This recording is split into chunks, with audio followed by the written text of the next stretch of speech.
More poor families will be covered by the government's Pantawid Pamilyang Pilipino program. The full story from Jonathan Llanes. The Social Welfare Department is set to expand its programs on the Pantawid Pamilya Filipino program, or 4Ps, that seeks to improve the way of life of poor but qualified families. Coinciding with the nationwide Family Day Convergence campaign in the city of Baguio, DSWD Assistant Secretary Rodolfo Santos said close to 15 million families will benefit from the expanded programs of the Social Welfare Department that will increase its budget. The qualified families will be based on the continuous revalidation by the department under the National Household Targeting System, or NHTS. Ang kabuuan budget ng DSWD for 2014 is around 83 billion pesos. But for 2015, we are asking for around 108 billion pesos.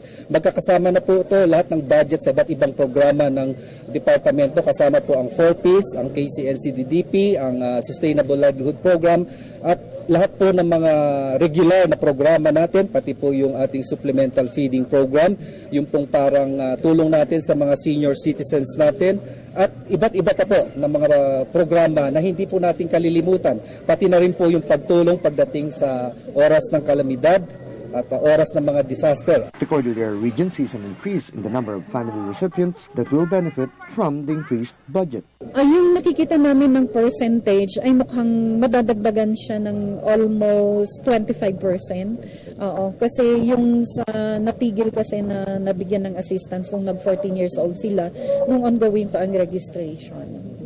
The increased budget will strengthen investments on human capital and propagate education and health programs for the children under 4Ps.